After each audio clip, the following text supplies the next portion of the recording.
itel কিছুদিন আগে বাজারে লঞ্চ করে দিয়েছে পি সিরিজের তিনটি ফোন p55, p55t এবং p55s। তো এই ফোনটা কাদের জন্য হতে চলেছে এবং এই ফোনটাতে কি কি থাকছে, তো সব বিষয়ে আজকের ভিডিওতে আলোচনা করা হবে। আর ভিডিওটা শুরু করার আগে বলে রেখে, আপনি যদি আমাদের চ্যানেলে নতুন হয়ে থাকেন, ভিডিওতে লাইক দিয়ে চ্যানেলটিকে সাবস্ক্রাইব করে পাশে থাকা বেল আইকনটিকে বাজিয়ে আমাদের সাথেই থাকবেন। এই ফোনটার আউটলুকিং এর কথা বলতে গেলে, এই ফোনটা আইফোন থেকে ইন্সপায়ার হয়ে তৈরি করা হয়েছে এই ডিজাইনটা, এবং এই ফোনটা যারা গুড লুকিং এবং হ্যান্ডফুলের জন্য নিতে চান তো তাদের জন্য রিকমেন্ডেড হবে এই ফোনটা, এবং স্টাইলিশের জন্য এই ফোনটা আপনার জন্য হতে পারে। তো এই ফোনটার ডিসপ্লে সেকশনের কথা বলতে গেলে, এই ফোনটার সামনে দেওয়া হয়েছে 6.6 ইঞ্চির আইপিএস এলসিডি ডিসপ্লে, আর এই ডিসপ্লেটা রিফ্রেশ রেট 90 হার্জের, রেজুলেশনে থাকছে 720x1612 পিক্সেল, তার সাথে 266 পিপিআই ডেন্সিটি।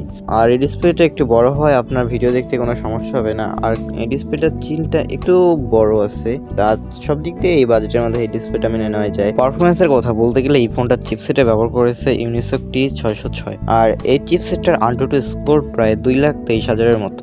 আর এই চিপসেটটা একটি অক্টাকোর প্রসেসর। এই ফোনটা গেমারদের জন্য না, মূলত যারা বাজেট ক্যাটাগরির মধ্যে সোশ্যাল মিডিয়া ইউজিং এর জন্য ব্যবহার করতে যাচ্ছেন বা সেকেন্ডারি ফোন হিসেবে নিতে যাচ্ছেন, তো তাদের এই ফোনটা হতে পারে। আর এই ফোনটা দিয়ে আপনি বিভিন্ন সোশ্যাল মিডিয়ার যেসব লাইট ভার্সন আছে ওগুলো ইউজ করলে এই ফোনটা আরো লং লাস্টিং হতে পারে আপনার জন্য। আর এই ফোনটা রান করছে Android 13 এর সাথে। আর আমরা যেসব জানি, এইসব itel এর ব্র্যান্ডের যে ফোন আছে ওগুলো অপারেটিং আপডেট বেশি একটা দেয় না, তবে আপনি এই ফোনটার মধ্যে 1 বছরের মতন সিকিউরিটি আপডেট পেয়ে যেতে পারেন। জিপিইউতে থাকছে এই ফোনটার মালি G57MC1। এই ফোনটার স্টোরেজের কথা বলতে গেলে, এই ফোনটার মধ্যে আপনি ইন্টারনাল স্টোরেজ হিসেবে পেয়ে যাচ্ছেন UFS 2.2 128GB ROM এবং 256GB ROM। তার সাথে র্যামে থাকছে LPDDR4X এর 4GB RAM এবং 8GB RAM, আর ভার্চুয়াল র্যাম হিসেবে থাকছে 16GB RAM। আপনি চাইলে মেমোরি কার্ডের মাধ্যমে আরো স্টোরেজ বাড়িয়ে নিতে পারবেন। তো এবার আসা যাক এই ফোনটার ক্যামেরা সেকশনে। তো এই ফোনটার মধ্যে আপনি 50 মেগাপিক্সেলের একটি ক্যামেরা, তার সাথে 0.08 মেগাপিক্সেলের অক্সিলারি AI লেন্স। আর এই ক্যামেরাটা দিয়ে আপনি সাধারণ ফটো বা ভিডিওগ্রাফি করতে পারবেন, আপনার কোনো সমস্যা হবে না। আর সেলফি ক্যামেরা থাকছে 8 মেগাপিক্সেলের একটি ক্যামেরা, যেটাও আপনার এই বাজেটের মধ্যে ঠিকঠাকই আছে। তো সাউন্ড কোয়ালিটির কথা বলতে গেলে, এই ফোনটার মধ্যে আপনি লাউড স্পিকার, তার সাথে 3.5 মিলিমিটার জ্যাক পেয়ে যাচ্ছেন। এই ফোনটার কিছু কানেক্টিভিটির কথা বলতে গেলে, এই ফোনটার মধ্যে আপনি ডুয়েল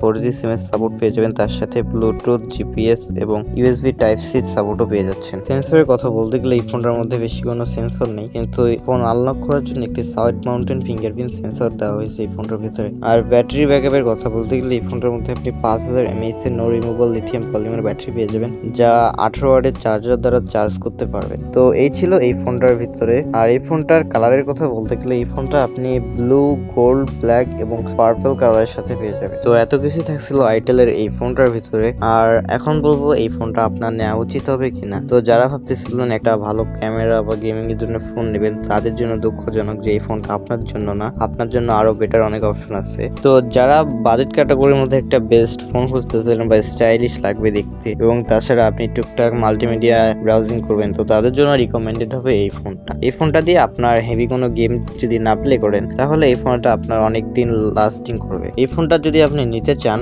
তো বাংলাদেশের বাজারে এই ফোনটা এখন অফিসিয়াল মূল্য 11,990 টাকা। আর আপনি যদি একটু ডিসকাউন্টে নিয়ে যান, তাহলে এই ফোনটা 10,000 টাকার মধ্যে পেয়ে যাবেন। তো আজকের মতো ভিডিওটা এতটুকুই থাকছে। আর ভিডিওটা ভালো লাগলে আমাদের চ্যানেলটিকে সাবস্ক্রাইব করে পাশে থাকা বেল আইকনটিকে বাজিয়ে আমাদের সাথেই থাকবেন। দেখা হবে পরবর্তী অন্য কোনো ভিডিওতে।